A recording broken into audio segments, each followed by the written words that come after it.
Hello everyone and welcome to Naija's channel.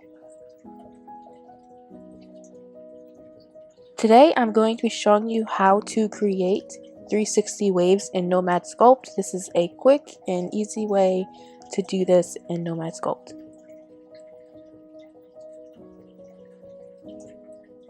The first thing we're going to do on a new layer is sculpt out the outline of the hair on our head. You can do this just by using the paint tool. The next thing we're going to do is mask the area that we are going to be adding the texture to. Right now I'm doing the invert mask, and then once this is done I invert it so that I'm only doing the hair.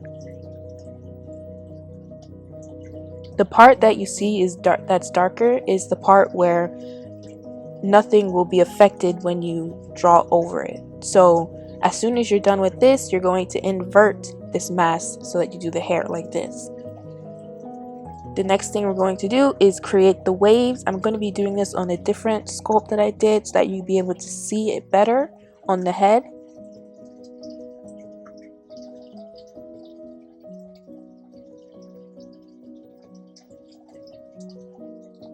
Looking at the reference behind, you can see that the waves, the actual waves, is going in one direction, so it's going left, and this is the direction that we're going to mimic. It's going to be like a sort of like a pinwheel direction where you're just creating lines using the inflate tool on low intensity and then on low radius, so that you're just creating these lines going around the head. Just keep going, creating lines. The lanes do not always have to go all the way around.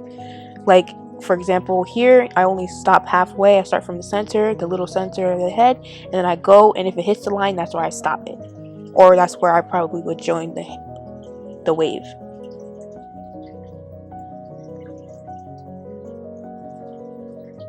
We're going to do this all around the head and towards the ends, like the back of the head. That's where the inflating becomes less and less prominent, because I want to create a fade with this hairstyle.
This is what it should look like. No, you don't have to do like it extremely perfect. You just want it to look like there's waves on the head.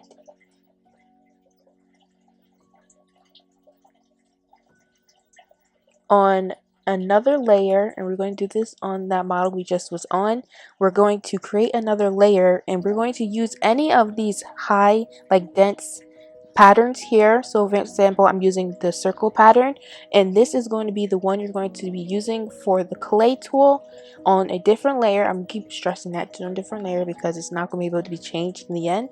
And you're going to go in the opposite direction of the waves, going around the head in a spiral.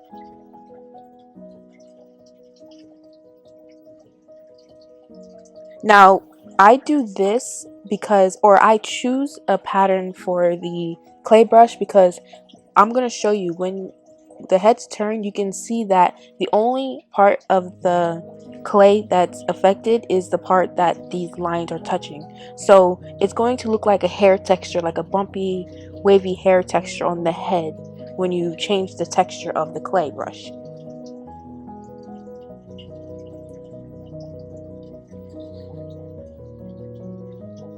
As you can see, it looks like hair is being overlaid on the head.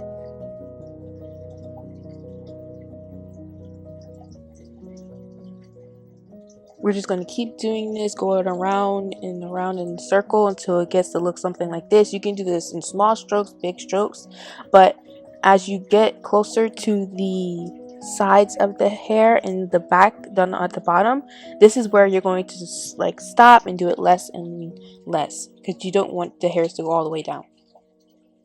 And as you can see again, you can see how the hair looks textured on the ripples. That is what you're looking for.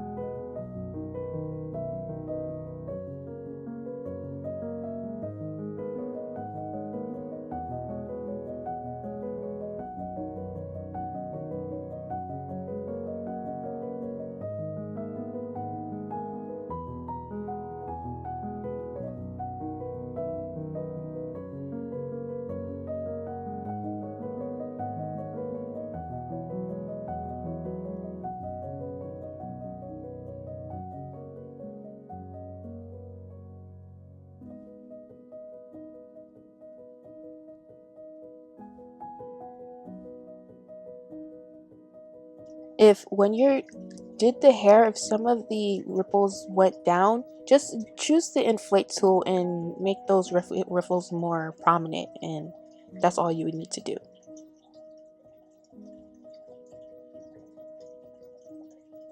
Now we're going to go to the paint tool, and I like to use this dotted like texture because it gives me a smooth texture when I go in and paint my sculpts. And we're going to just fill in slightly around the hair. Make sure you leave that top peak open, and then also don't shade as much towards the end, and you'll see how I do this. See that amazing smooth gradient sort of like blend you get on the head when using this texture? This is like a really helpful tool that I just discovered, and I think you guys should actually try it out because it's very helpful. Again, we're not going to go all the way down, and this is what it should look like.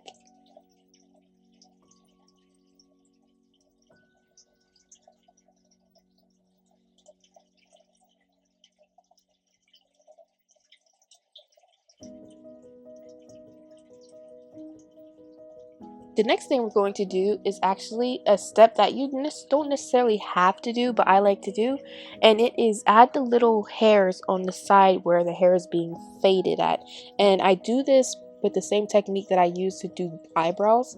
I take the crease tool and I go as small as possible in the radius for the crease tool in invert mode, and then I also use the color black and turn up the intensity near 100%, maybe higher, and I just go around the head and just make these little lines going down, fading that down into the hair.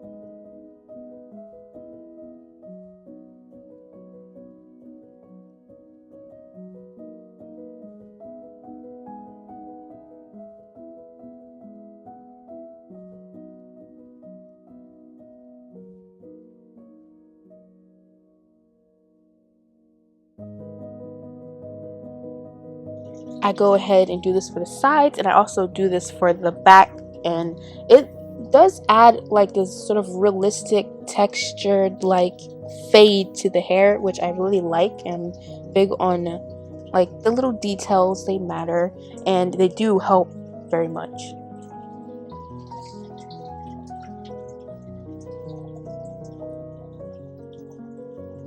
Now I'm going to clear the mask, and then we're going to apply a color to the base layer. This is why it's important to do all these steps on a different layer. You're going to apply a color to the base layer, and I'm going to show you how that looks.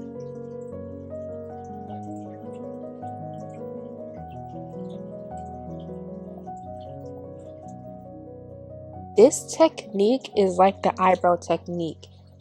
It is meant to be done at the end when the sculpt is complete and you're in the process of drawing and sculpting and filling in your sculpt with color. This is how it would look when you do that. Just 100% make sure that you don't use any other color besides the color of the hair that you're using. This is what your 360 waves will turn out to be. I hope these looks nice. This request was from a commenter from my last video, and please don't forget to comment and let me know anything you want to learn, anything I'll teach. I will go and learn it. Please subscribe to see these videos. Please don't forget to like and comment, and I will see you next video.